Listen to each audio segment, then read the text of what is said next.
चलेगा। तो ये आपके पास आ गया 20,000 एडवर्स। बी में आपका 2100 माइनस 1500,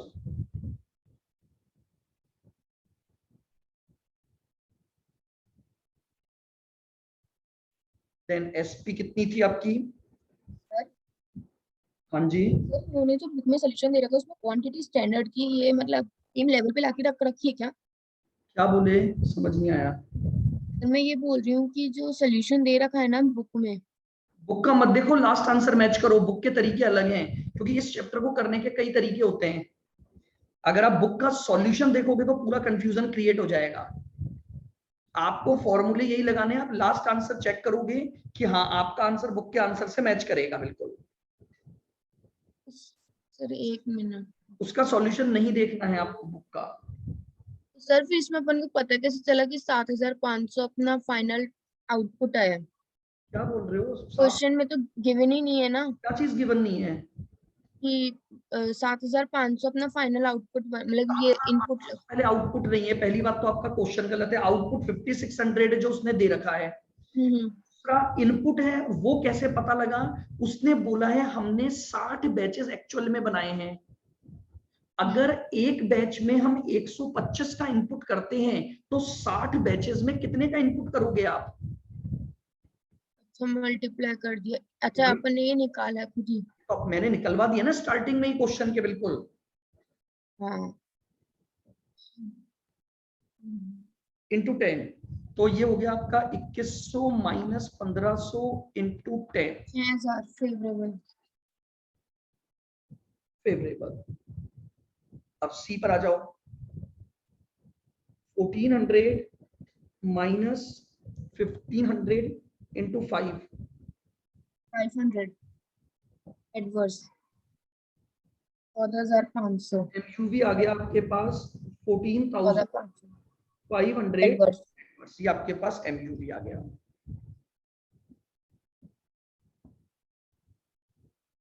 अब हम निकालेंगे एमएमवी, मटेरियल मिक्स वेरिएंस। क्या फॉर्मूला था? Are S Q minus A Q multiply by S P. Are S Q minus A Q multiply by S P. और इसकी मस्ट बी डाउन।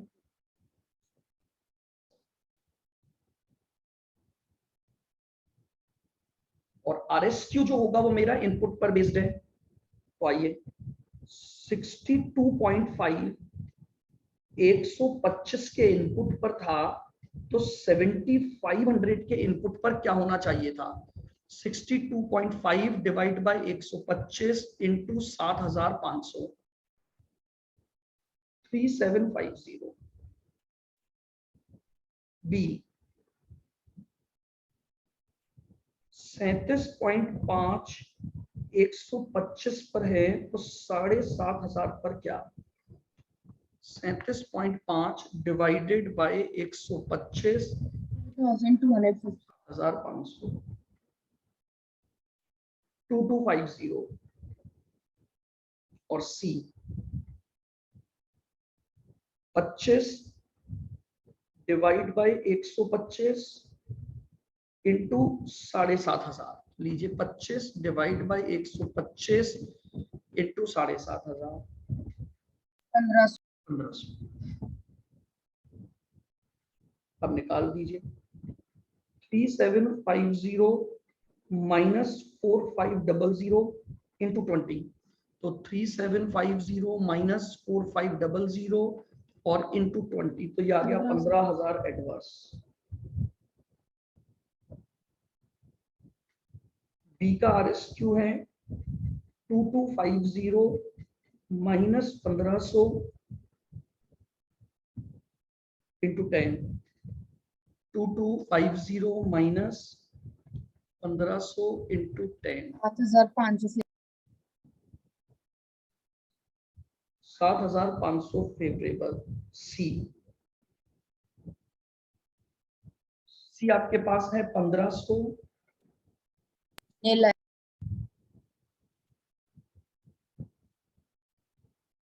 ये लीजिए, तो आपके पास MMV आ गया 500 60,500 एडवर्ड्स। ये आपके पास मटेरियल मिक्स वेरिएंस आ गया।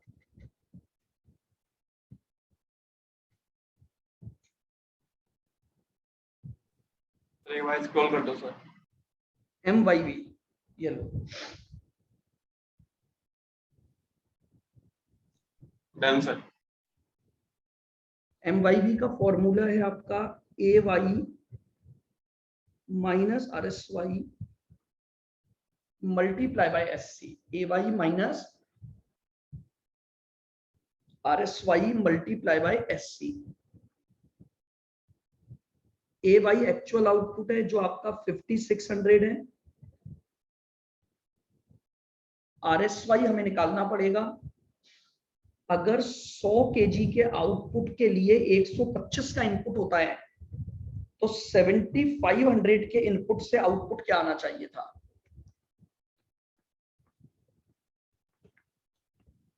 तो आउटपुट आना चाहिए था SC निकाल लो। मेरी जो टोटल स्टैंडर्ड कॉस्ट है वो दे रखी है 1750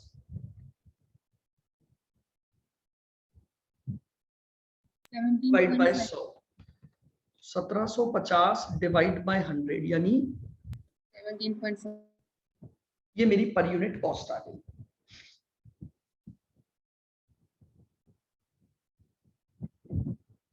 $5600 minus 6000 17.5। 5600 minus 7,000 into 70.5।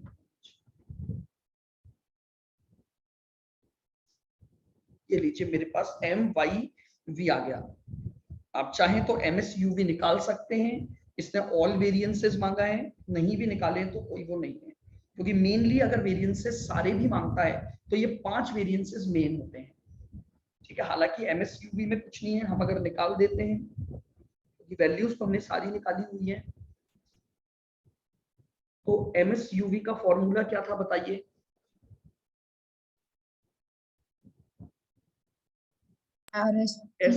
SQ minus RSQ into SP था। हाँ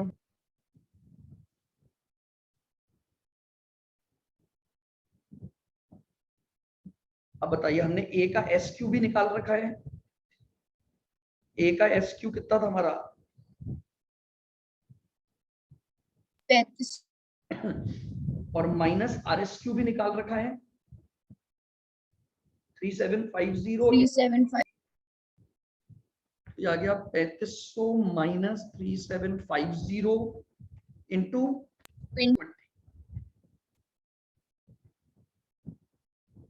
5000 एडवर्स। B आ जाओ।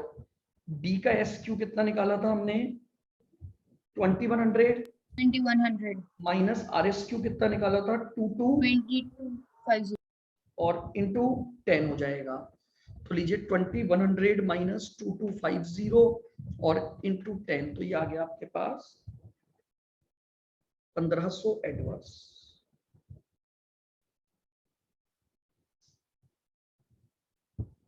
और तीसरा 1400 हमारे पास ये था 1400 माइनस 1500 मल्टीप्लाई बाय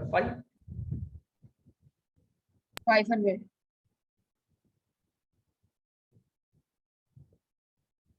7 ये लीजिए, ये आपके पास MSUV आ गया। अब इसमें भी बस केवल ये एक पॉइंट इंपॉर्टेंट था, ये जो इनपुट आउटपुट का आपको रेशो दिया हुआ था। बस इनपुट आउटपुट के रेशो के बाद तो आपके पास सारी वैल्यूज आ गई और उसके बाद आप अपने सारे वेरिएंसेस क्या कर सकते हो? कैलकुलेट कर सकते हो।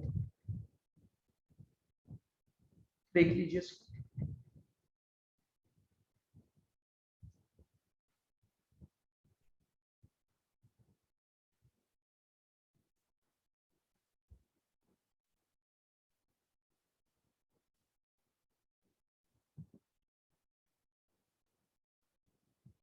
बताइए क्लियर है या कुछ पूछना है? सर ऐसे क्वेश्चन पेपर 8 में आ सकते हैं? क्या चीज? ऐसे क्वेश्चन पेपर 8 में आ सकते हैं क्या? हाँ देखो, अब एक्चुअली में क्या है, प्रॉब्लम ये है कि भाई मटेरियल और लेबर दोनों में कॉमन है। अब कहीं भी ये नहीं लिखा उन्होंने कि पेपर 8 में किस पैटर्न के क्वेश्चन आएंगे और पेपर 10 में किस पैटर्न के आएंगे। तो आप ये मान के चलो कि मटेरियल से रिलेटेड हम जो क्वेश्चन कर रहे हैं वो किसी भी पेपर में आ सकते हैं आपके पास, क्योंकि इन्होंने कहीं ये तो चीज डिफाइन ही नहीं की कि भैया हाँ हम पेपर इसमें ये देंगे और पेपर इसमें ये देंगे। समझ रहे हो मेरी बात को? भाई क्या होता है, अगर वो आपको ये बता दे कि नहीं हम पेपर 8 में ये चीज देंगे, और क्योंकि मटेरियल का वेरिएंसेस है तो मटेरियल का वेरिएंसेस तो ये आपको कैसा भी पूछ सकता है एग्जाम में।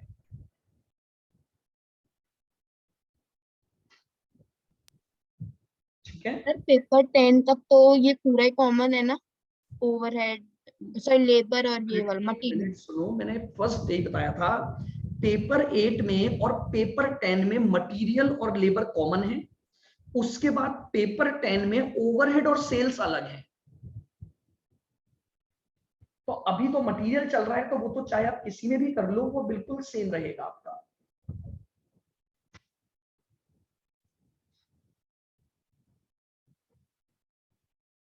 देखते हैं और कोई क्वेश्चन कुछ है हमारे पास।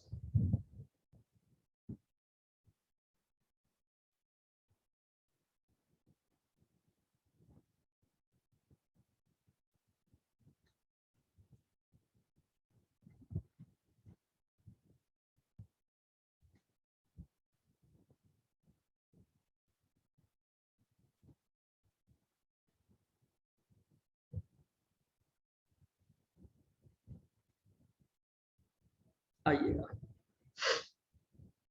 देखिए क्या बोल रहा है इलस्ट्रेशन नंबर 4 में, the brass foundry making casting which are transferred to the machine shop of the company at standard price uses a standard costing system। ठीक है, अब आपको स्टैंडर्ड मटेरियल का डेटा दिया हुआ है, तो लीजिए मैं सबसे पहले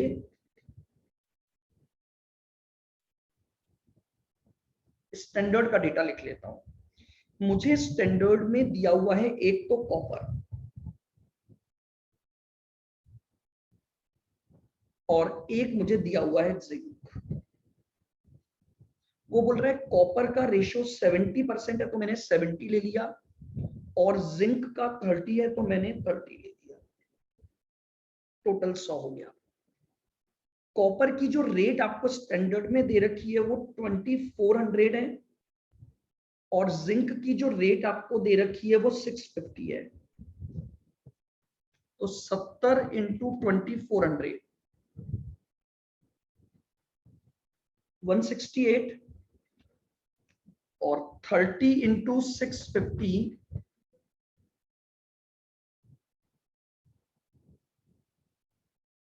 फिर उसने बोला है स्टैंडर्ड लॉस जो हुआ है वो 5% हुआ है।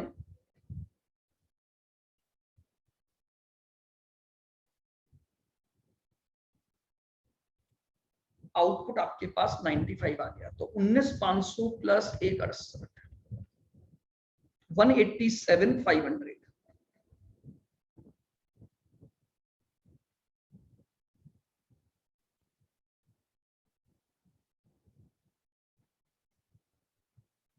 Actual data. अब देखिएगा एक्चुअल में इसने आपको ओपनिंग स्टॉक दे रखा है, फिर फिनिश्ड यानी क्लोजिंग स्टॉक दे रखा है, और परचेजेस दे रखी है।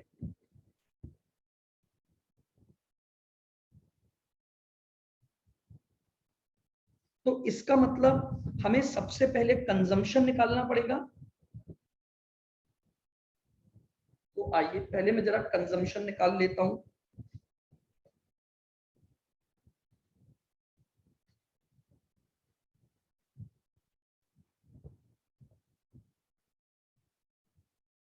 Of copper, consumption of copper, copper का ओपनिंग स्टॉक क्या है? फॉर्मूला होता है हमारा ओपनिंग स्टॉक प्लस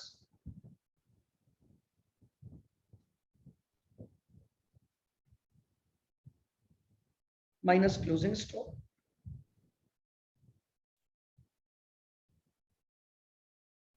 100 का ओपनिंग था,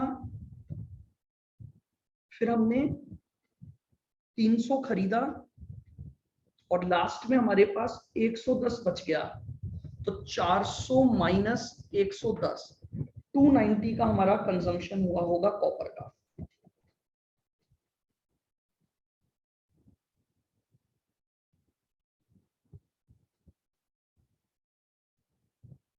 कंजम्पशन ऑफ जिंक जब हमने निकाला तो जिंक का ओपनिंग स्टॉक था हमारे पास 60 प्लस परचेजेस है जिंक की 60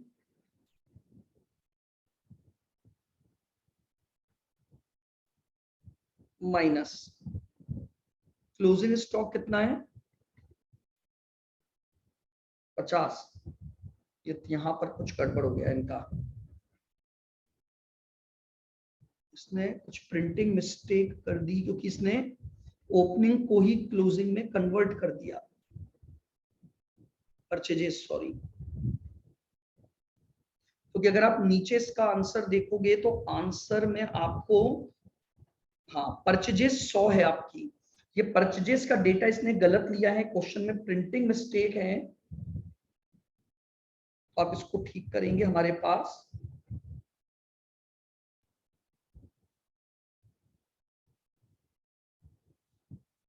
परचेजेस है 100 और माइनस क्लोजिंग 50, 110। तो देखिएगा आप यहां पर अगर मेरा 290 लगा और यहां 110 लगा, तभी ये टोटल आपका 400 हुआ, और उसमें से आपका 25 का उसने बोला है लॉस हुआ होगा, ताकि आउटपुट जो आया वो 375 आया। पहले तो ये देख लो, ये पॉइंट समझ आना चाहिए। यहाँ करेक्शन है, आपके मॉड्यूल में प्रिंटिंग मिस्टेक थी, स्टडी मटेरियल में आपको परचेजेस भी 60 दी हुई है, जबकि परचेजेस आपकी कितनी है 100 है। आइए अब एक्चुअल रेट तो देखिएगा, कॉपर की रेट आपकी क्या दे रखी है, टोटल कॉस्ट आपने 732,500 इनकर्ड की है 300 की क्वांटिटी को खरीदने में।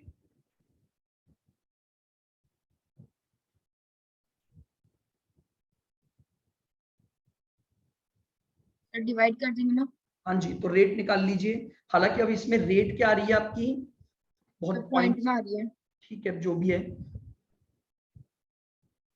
2441.667 और इधर निकाल लीजिए रेट। 62,500 का आपने खर्चा किया है 100 की क्वांटिटी को खरीदने के लिए, ये रेट 625 आ जाएगी। इधर हो गया 290 इंटू 2441.667,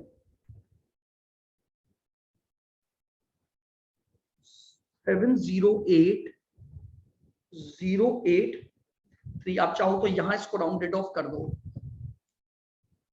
अब वो थोड़ा सा बस वेरिएशन आ जाएगा। ये है 68,750, 70808। जिंक की तो 62,500 डिवाइड बाय 60 होगा या 100 होगा? क्या जिंक का आपने कैसे निकाला ये 625? 62,500 की कॉस्ट दी हुई है और परचेज आपने 100 किया था, जैसे ऊपर वाले की निकाली थी अपन ने। अच्छा 100 ठीक है सर। परचेज 100 ही था ना अपनी, 776,833। ये लीजिए, ये आपकी टेबल बन गई।